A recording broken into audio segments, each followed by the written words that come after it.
হরে কৃষ্ণ। রাধে রাধে বন্ধুরা। বিয়ে কি 7 জন্মের বন্ধন? আপনারা কি এটা মানেন? অনেকে বলে জন্ম, মৃত্যু, বিবাহ এটা নাকি বিধির বিধান। তাহলে আজকের ভিডিও আমি এটা নিয়েই করছি। আপনারা অবশ্যই স্কিপ না করে পুরোটা ভিডিও শুনতে চেষ্টা করবেন।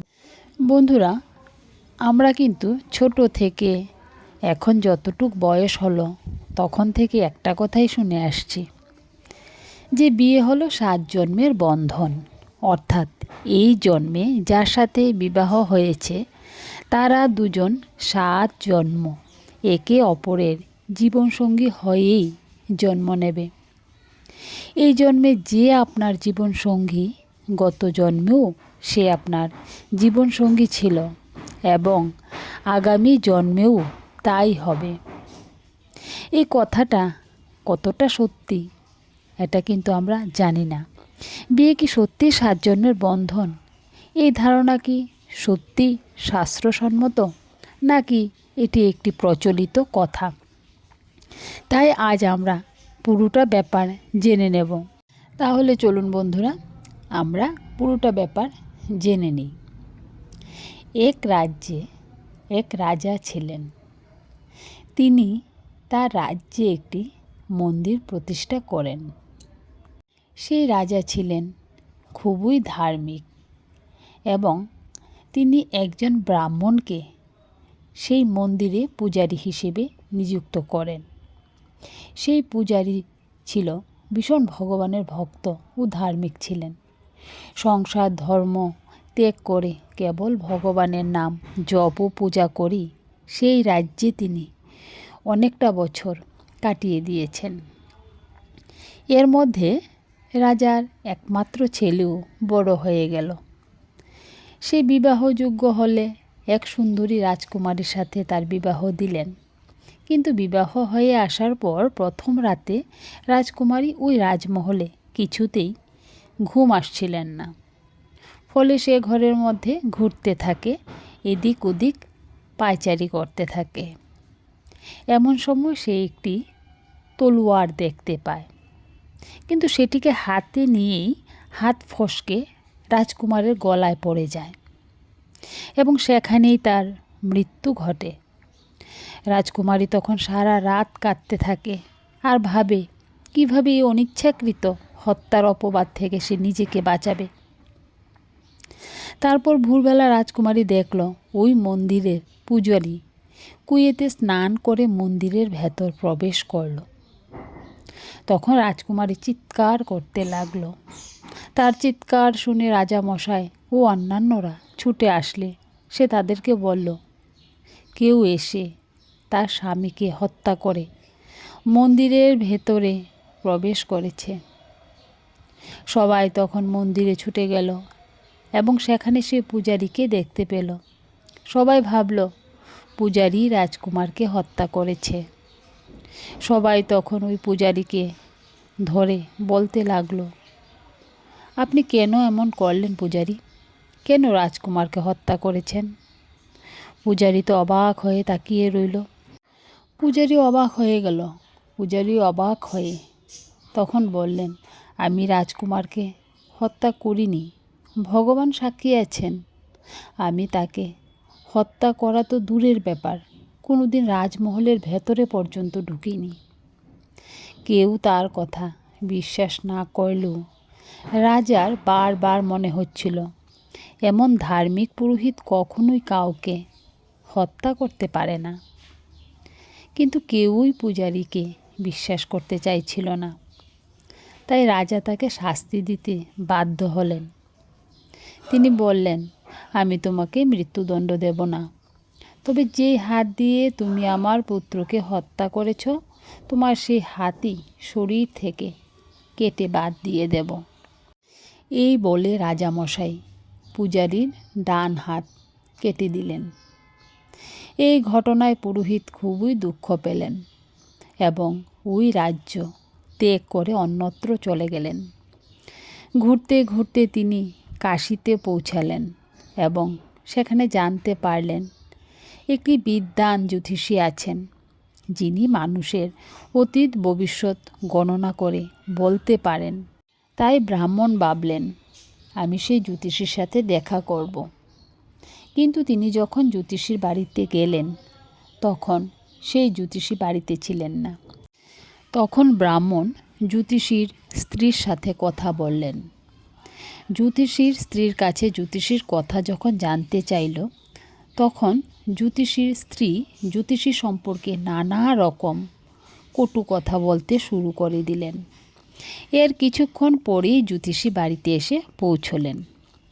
জ্যোতিষীর স্ত্রী যেন তেলে বেগুনে জ্বলে উঠলেন জ্যোতিষীকে দেখেই, এবং বিরক্ত হয়ে তাকে তিরস্কার করতে লাগলো।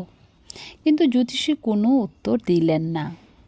তারপর তিনি ব্রাহ্মণকে বললেন, বলুন আপনি এখানে কেন এসেছেন? ব্রাহ্মণ তখন বললেন, আমি তো নিজের দুর্দশার কারণ জানতে এসেছিলাম, কিন্তু তার আগে আপনি বলুন, আপনার স্ত্রী আপনাকে এত কটু কথা বলে কেন, তিরস্কার করে কেন, আর আপনিও তা মুখ বুজে কীভাবে সহ্য করেন? তখন জ্যোতিষী বললেন, আসলে এটা আমার স্ত্রীর দোষ নয়, এটা আমারই কর্মফল, যা আমি ভোগ করছি। শুনুন তাহলে, আগের জন্মে আমি ছিলাম একটা দুষ্টু কাক, আর আমার স্ত্রী ছিলেন একটা গাধা। ওর পিঠের উপর একটা ফোঁড়া ছিল। তার যন্ত্রণায় সে খুব কষ্ট পেত। কিন্তু আমি এতটাই দুষ্ট স্বভাবের ছিলাম যে নিজে ঠোঁট দিয়ে ওই ফোঁড়াতে ঠুকরে দিতাম। তখন ও যন্ত্রণায় খুব ছটফট করত, আর তা দেখে আমি ভীষণ খুশি হতাম। আমার এই অত্যাচারে অতিষ্ঠ হয়ে এসে ওই গ্রাম থেকে দূরে গঙ্গার ধারে একটা জঙ্গলে চলে গেল, এবং সেই জঙ্গলেই সে বসবাস করতে শুরু করল। সেখানে বনের ফল মূল, ঘাস এবং মনোরম পরিবেশে থেকে সে ধীরে ধীরে সুস্থ হয়ে উঠলেন। কিন্তু এদিকে ওকে ছাড়া আমি এক মুহূর্তও থাকতে পারছি না। একটুকু আমার ভালো লাগছিল না ওকে ছাড়া। তাই আমি চারিদিকে ওকে খুঁজছিলাম। তারপর একদিন ওকে আমি ওই জঙ্গলেই দেখতে পেলাম, আর ওকে দেখে ওর পিঠে আমি খুব জোরে একটা ঠুকরে দিই। কিন্তু আমার ঠোঁটটা তখন ওর হাড়ের মধ্যে আটকে যায়। ও খুব চেষ্টা করে আমাকে ছাড়ানোর, কিন্তু ছাড়াতে পারেনি। এদিকে আমিও অনেক চেষ্টা করি ছাড়ানোর, কিন্তু আমার ঠোঁটটা এমনভাবে হাড়ের মধ্যে ফেঁসে যায় যে আমিও নিজেকে মুক্ত করতে পারছিলাম না। ও ভাবলো জলের ভয়ে আমি হয়তো ওকে ছেড়ে দেব। তাই সে জলের মধ্যে প্রবেশ করলো, কিন্তু তখনও আমি নিজেকে ছাড়াতে পারছিলাম না। তখন ও কী করলো? তখন ও গভীর জঙ্গলে গিয়ে প্রবেশ করলো। এইভাবে এক সময় আমরা দুজনেই জলের মধ্যে ডুবে মারা গেলাম। কিন্তু মারা যাওয়ার পরে গঙ্গা মাতার প্রভাবে আমি আর ও মানুষ হয়ে জন্ম নিলাম। আমাদের বিবাহ হলো। এখন আমার কর্মের জন্যই ও সারা জীবন আমাকে কটু কথা শুনিয়েই যাবে, আর সেগুলি আমাকে চুপ করে শুনতে হবে। কারণ আমি যদি তা না শুনি, আমার কর্মফল ভোগ সম্পন্ন হবে না। এবার বলুন আপনি কি জানতে চান? ব্রাহ্মণ নিজে সাথে ঘটে যাওয়ার সব কথা তখন ওই জ্যোতিষীকে বললেন। তখন জ্যোতিষী বললেন, আসলে এটা আপনার পূর্বজন্মেরই কর্মফল। আপনি পূর্বজন্মে একজন খুব ধার্মিক সন্ন্যাসী ছিলেন। রাজকুমারী একটা গুরু হয়ে জন্ম নিয়েছিল, আর রাজকুমার ছিল কসাই। একদিন কসাই যখন ওই গরুকে হত্যা করতে যাবে, তখন সে সেখান থেকে নিজের প্রাণ বাঁচিয়ে পালায়। আর সে আপনার সামনে দিয়েই জঙ্গলের ভেতরে ঢুকে যায়। তখন কসাই এসে আপনাকে জিজ্ঞাসা করে যে এখান দিয়ে কোনো গরুকে আপনি যেতে দেখেছেন কি না। যেহেতু আপনি মিথ্যা কথা না বলার পণ করেছিলেন, তাই আপনি আপনার হাত দিয়ে ইশারা করে দেখিয়ে দেন যে গরু কোন দিকে গেছে। তখন সেই কসাই ওই গরুকে ধরে ফেলে এবং তাকে হত্যা করে। এরপর সে যখন গঙ্গার কিনারায় বসে ওই গরুর শরীর থেকে চামড়া ছাড়াচ্ছিল, তখন একটা বাঘ সেখানে আসে আর ওই কসাইকে এবং গরুটিকে খেয়ে ফেলে। তারপর গঙ্গার জলের মধ্যে তাদের হাড় গুড় ভেসে যায়। ফলে মা গঙ্গার কৃপায় পরের জন্মে ওই গরুটি রাজকুমারী হয়ে এবং ওই কসাই রাজকুমার হয়ে জন্ম নেয়। আর আপনি জন্ম নেন পুরোহিত হয়ে।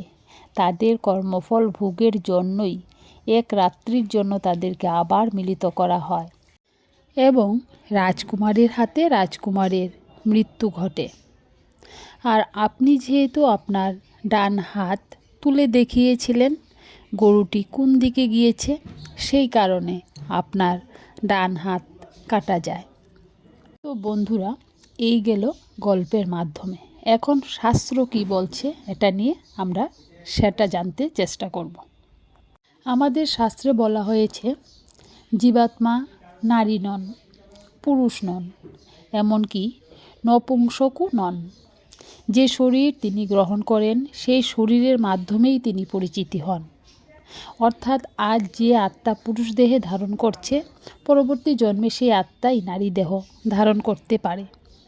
এমনকি যিনি এই জন্মে মানুষ হয়ে জন্ম নিয়েছেন, পরবর্তী জন্মে তিনি মানব জন্ম পাবেন কি তার কোনো নিশ্চয়তা নেই। আবার যে পশু হয়ে জন্ম নিয়েছে, পরবর্তী জন্মে মানুষ হয়ে জন্মাতেও পারে।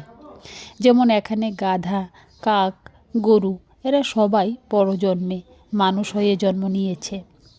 এরা কিন্তু আগের জন্মে বিবাহ বন্ধনে আবদ্ধ ছিল না, কিন্তু পরজন্মে স্বামী স্ত্রী রূপে জন্ম নিয়েছে।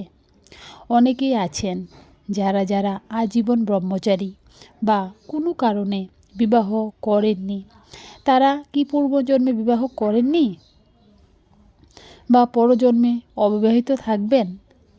আমরা সেখানে নিশ্চিতভাবে বলতে পারি না যে পরজন্মে আমি এবং আমার জীবনসঙ্গী দুজনেই মানুষ হয়ে জন্মাবো।